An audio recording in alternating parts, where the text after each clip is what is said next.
Satyabhama Institute of Science and Technology, Chennai.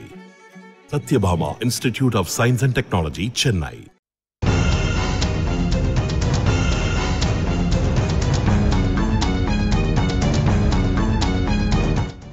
கரூரில் பெண் நடன கலைஞரை தனி அறையில் அடைத்து வைத்து 3 நாட்களாக சித்திரவதை செய்த விவகாரம் தொடர்பாக போலீசார் விசாரணை செய்து வருகின்றனர். திருச்சி மாவட்டம் முசிறியை சார்ந்த மதி என்பவர் கரூர் மாநகராட்சிக்குட்பட்ட தொழிற்பேட்டையில் நடனக்குழு வைத்து நடத்தி வருகிறார். இவரின் குழுவில் திருவண்ணாமலை பகுதியை சேர்ந்த பெண் நடன கலைஞர் ஒருவரும் இடம்பெற்றுள்ளார். மதிக்கு சொந்தமான இடத்தில் தங்கி கலை நிகழ்ச்சிகள் நடத்தி வந்துள்ளார். அப்போது மதியிடம் ஓட்டுநராக வேலை பார்க்கும் நிலேஷ் என்ற இளைஞரை அந்த பெண் காதலித்து திருமணம் செய்து கொண்டதாக சொல்லப்படுகிறது. இவர்களும் அங்குள்ள சக நடன கலைஞர்களுடன் சேர்ந்தே வசித்து வந்துள்ளனர்.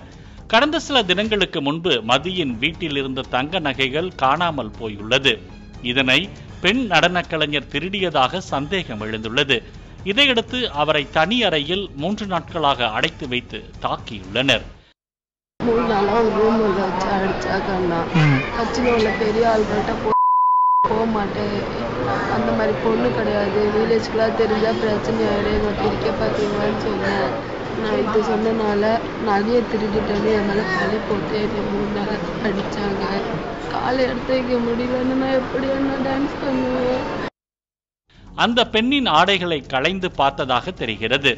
இதனை மதியும் அந்த பெண்ணின் கணவரும் சிசிடிவி மூலம் பார்த்து ரசித்ததாக சொல்லப்படுகிறது. இந்த நிலையில் மகள் சித்திரவதை செய்யப்படும் தகவல் ஜெயஸ்ரீயின் தாய்க்கு தெரிய வந்தது. இதையடுத்து கரூர் வந்த அவர் ஜெயஸ்ரீயை மீட்டு அரசு மருத்துவமனையில் சிகிச்சைக்காக அனுமதித்தார். இது தொடர்பான வீடியோக்கள் சமூக வலைதளங்களில் வைரலான நிலையில் பசுபதிபாளையம் போலீசார் பெண்களுக்கு எதிரான வன்கொடுமை தடுப்பு சட்டத்தின் கீழ் வழக்கு பதிவு செய்து விசாரணை மேற்கொண்டு வருகின்றனர். Satyabhama Institute of Science and Technology, Chennai. Satyabhama Institute of Science and Technology, Chennai.